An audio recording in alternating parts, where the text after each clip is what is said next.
오늘의 말씀은 시편 64편 1절에서 10절까지입니다. 오 하나님, 내 억울한 소리를 들어보소서. 원수들이 위협합니다. 내 목숨을 보호해 주소서. 악한 일을 일삼는 저 못된 사람들로부터 나를 숨겨주시고 나쁜 짓을 일삼는 저 패거리로부터 나를 보호해 주소서.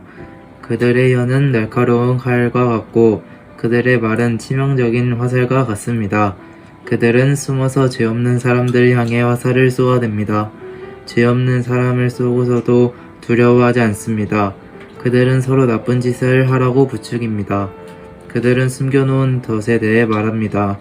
그리고 누가 이것을 알 수 있겠어? 라고 말합니다. 그들은 못된 짓을 꾸며놓고 이렇게 말합니다.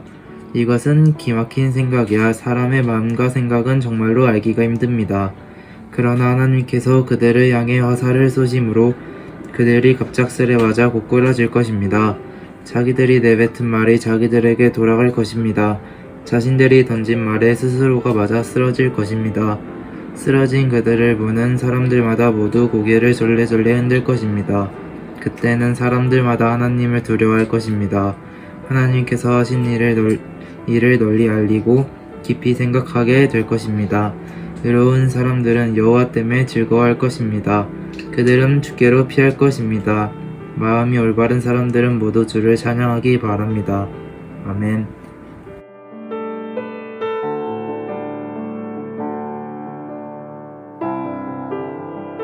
오늘 본문을 보니까 여러 사람들이 이제 무리를 지어서 한 사람, 그러니까 시인이죠. 이 시인을 말로 아주 비웃고 모욕하고 괴롭히고 그렇게 넘어뜨리려고 하는 것 같아요.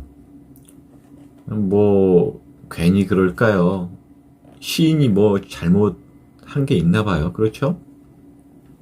아마도 그 여러 사람들을 불쾌하게 만들었을지 않을까 싶은데,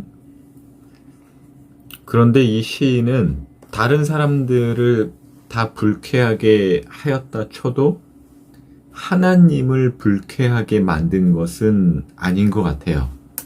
왜냐하면 그 내용을 보니까 하나님께서 그 시인을, 왕따 당하는 시인을 도와주시는 것을 보면 알 수 있죠.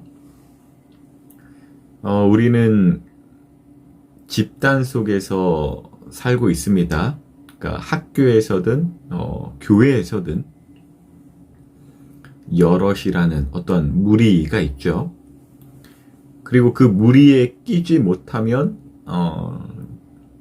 참 힘든 학교 생활이 될 수 있고 또 힘든 교회 생활이 또 될 수가 있어요. 그러니까 아주 외로운 존재로서 살 수밖에 없다는 것이요. 그래서 그 무리에 들고 싶어서 이제 불법을 저지르거나 뭐 죄를 지을 수도 있어요. 그러니까 예를 들어서 뭐 학교에서 약한 친구가 괴롭힘을 당하고 있다고 이렇게 칩시다. 그러니까 괴롭힘을 당하는 이유도 있겠죠. 그러니까 그 이유가 약해서예요. 혹은 뭐 못생겨서 그럴 수도 있고, 아니면 너무 잘나서일 수도 있겠죠. 여러분이라면 그걸 보고 어떻게 하실 것 같아요? 그 왕따시키는 무리 중에 한 친구가 야, 누구누구야, 너도 우리처럼 저 친구를 무시하고 모욕하고 비웃고 왕따시키자, 그렇게 한다면 어떻게 하실 거예요? 사실 어떻게 할 거를 뭐 떠나서 그냥 어떤 대답을 한다면 쉬워요. 이런 문제는 쉬워요. 물론 그 답대로 행하는 것이 어렵겠지만, 아무런 죄도 없이 뭐 죄가 있다면 연약한 죄, 그게 죄라면, 못생긴 죄, 그게 죄라면, 아니면 너무 잘난 죄, 이걸로 이제 왕따를 당하는 친구가 있다면, 누구나 도와줘야 한다는 결정을 쉽게 할 수 있을 거예요. 물론 그 답대로 행하는 것은 또 별도의 문제, 어려운 문제로 여겨질 수 있지만, 근데 이보다 사실 더 어려운 결정들이 우리 삶에 있습니다. 그러니까 무리에 속한 상태, 어떠한 집단에 속한 상태에서 그 무리가 주는, 그 집단이 주는 소속감, 나의 어떠한 나를 만들어주는 정체성, 그런 것들이 있거든요. 근데 그래서 그 무리에서 이제 벗어나거나 떠나가는 것이 부담스러울 수 있어요.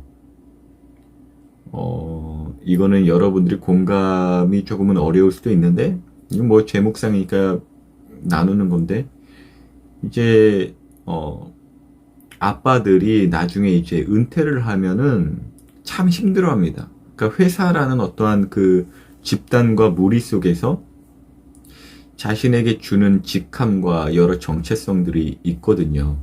근데 그것을 다 잃어버린 거예요. 그러니까 뭐 최부장이 되었든 뭐 사장님도 뭐 은퇴를 하니까 하여튼 뭐 주는 그 무리가 주는. 그래서 왜 사람이 그 무리에 속하기를 더 즐거워하고 안정감을 느끼냐면은 그 무리에 속해 있을 때만 얻어지는 자신의 이름과 정체성 때문에 그렇다는 것이에요. 그런데 하나님의 말씀이 때로는 그 무리를 반대할 때가 있잖아요. 그러니까 어떠한 집단에 속한 상태에서 그 집단과는 반대되는 하나님의 뜻, 그 뜻대로 살려는 그 결정들이 우리 삶 가운데서 분명히 있다라는 것이에요. 크든 작든. 사실 이거는 굉장히 쉽게 결정될 수 있는 문제가 아니기 때문에 어렵다는 거예요. 왕따 당하는 친구는 당연히 구해줘야 한다. 이렇게 딱 이런 거는 결정이 쉬운데, 우리의 무리에서 이제 거하면서 하나님의 뜻대로 산다면 내가 뭐 회사에서 왕따를 당하거나 잘릴 수 있거나 뭐 학교에서 그냥 그런 존재로 전락해버리거나 막 그럴 수도 있는, 혹은 그 무리들을 서운하게 하거나, 이런 문제들이 제가 좀 구체적으로 설명하면 더 좋을 것 같은데 사실 삶 가운데 많다라는 거예요. 그러니까 그 무리가 주는 이름, 정체성이 나에게 안정감을 줘서 그러는 건데, 사실 우리에게는 이름이 저는 최준인데, 그거 말고 하나님에 속했을 때 얻어지는 이름, 정체성이 사실 우리의 진짜 정체성인데, 이것을 잊고 사니까, 그러니까 하나님을 잊어버리고 살 때 무리에 속하기를 더 먼저 생각한다는 것이에요. 오늘 본문을 보면요, 시인은 한 사람이에요. 한 사람. 이 한 사람을 공격하는 것은 무리입니다. 무리. 여럿이라는 이야기예요. 근데 이 여럿이 서로 위로도 하고 막 서로 회의도 하고 막 그래요. 근데 이 시인한테는 그런 존재들이 없어요. 그러니까 자신에게 누구누구야 불러주는 그런 사람도 없고, 뭐 이런 위기를 어떻게 벗어날까 이렇게 말해주는 사람도 없고, 굉장히 외로웠을 것이에요. 그러나 이 시인에게는 어느 누구보다도 더 확실한 자기 정체성을 갖고 있었어요. 그게 뭐냐면 하나님께 속해 있을 때 얻어지는 자신의 정체성. 그래서 시인은 기도를 했던 것이에요. 하나님께. 여러분 학교를 다니다 보고 또 뭐 나중에 여러분들 또 커서 이 묵상의 내용이 기억난다면 좋겠어요. 그게 뭐냐면, 여러분들이 어느 순간 그 무리에서 끊어질 수도 있어요. 괜히 사람들이 괜히 막 비꼬는 것 같고, 그러니까 뭐 못생겼든 예쁘든 잘났든 뭐든 그런 걸 다 일단은 옆에 두고, 어느 누구하고 대화 나눌 사람 없는 그런 외로운 때가 있을 수 있어요. 그런데 그때 기억하시길 바랍니다. 분명히 우리는 이 땅에 살면서 학생이란 이름, 또 여러분들이 직장 생활을 하면은 여러 직장이 부여하는 어떠한 여러 가지 이름들, 심지어 교회에서도 저 같은 경우에 목사니 뭐니 여러 가지 직분들이 있을 텐데, 이것들을 하나님께서 싹 다 걷어 가실 때가 있어요. 그런 것이 없어도 우리는 평안할 수 있어야 사실은 진짜예요. 리얼이에요. 무슨 말이냐? 하나님만 있어도 흔들리지 않는 나의 어떤 정체성. 그것을 하나님께서 이 시인에게 저는 가르쳐 주고 있다라는 생각이 들어요. 그리고 여러분도 성도라면 그 과정을 분명히 겪을 거예요.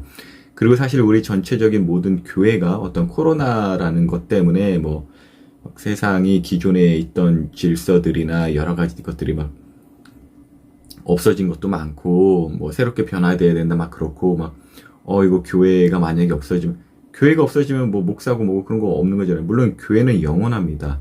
하나님 나라에 오실 때까지의 그 미션이 분명히 있고, 하지만 정말 하나님보다 교회에서 얻어지는 자신의 그 정체성을 더 만족해야 한다면요, 때로는 하나님께서 그것을 사라지게 할 수 있어요. 성경 전체적인 구약 성경을 보면 그렇거든요. 하나님께 속해 있기를 즐겨하고 하지 않고 또 하나님께 부여받는 그 정체성, 그것보다 어떤 회사나 어떤 학교에서 불려지는 이름을 더 좋아한다. 없앨 수 있어요. 지금 이 오늘 본문의 시편을 보면은 다윗의 시라고 하잖아요.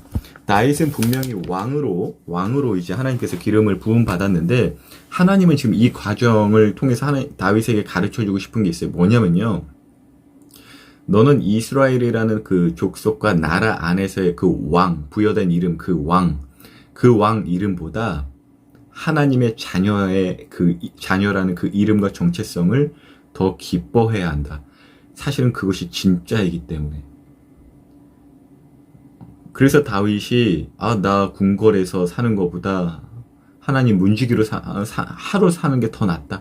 이렇게 정말 순수하게 하나님만을 바라보는, 왕의 직분보다 하나님의 자녀로서 정말 종교를 넘어 그 관계, 진정한 하나님과의 관계를 더 추구하고 하는 그런 사람이 될 수 있었던 거는, 모든 그 무리에서 떨어져 나가고 그 외로운 시기, 그 고독한 시기 가운데 자기가 누구인지 하나님과 기도하면서 배워갔던 것이에요. 저 개인에게 이 묵상을 적용해서 조금 더 구체적으로 여러분들과 나눈다면, 저도 뭐 신대원, 그 전에 뭐 직장 생활도 하고 신대원 졸업하고 바로 무언가 어떤 교회에 속해 있었고, 근데 그것이 다 사라질 때가 있었죠. 그때에 저는요, 내가 목사로 사는 것, 그것도 되게 중요한데, 그거보다도 정말 내 목숨보다도 하나님의 그 인자하심, 어제 말씀 구절이죠. 하나님의 그 사랑을, 그러니까 하나님의 인자하심이 내 생명보다 낫다라는 그 고백이 나오게끔 하나님께서 커리큘럼을 쫙 이렇게 인도해 주신 것 같아요. 근데 그 과정 가운데는 분명히 우리가 무리에서 끊어지거나 우리에게 안정감을 주었던 여러 가지 것들을 잠시 무너지게 하는 시간들이 있을 것이라는 거예요. 그때 꼭 기억하시길 바랍니다. 정말 내가 누구인지 하나님 안에서만 알 수 있고, 또 내게 진정한 위로를 줄 수 있는 건 무리가 아니라 하나님이시다라는 것. 그래야만 무리에 건강하게 속할 수 있고, 또 세상에 건강하게 정말 하나님의 사랑, 그리고 이웃을 사랑하는 것을 이제 보일 수 있다라는 것, 성경을 토대로 또 오늘 다시 한번 또 느끼게 되었습니다. 조금은 복잡하고 어려울 수도 있는데 이렇게 심플하게 한번 생각해 보세요. 오늘 본문에 나온 그 시인처럼 억울하고 또 외롭고 힘들다면요, 하나님께 기도하세요. 그 외로운 시간은요, 여전히 하나님 손안에 있다는 것. 오히려 그 외로운 시간을 통하여 하나님께서는 여러분을 여러분답게 세워가고 계신다는 것 꼭 기억하시길 바랍니다.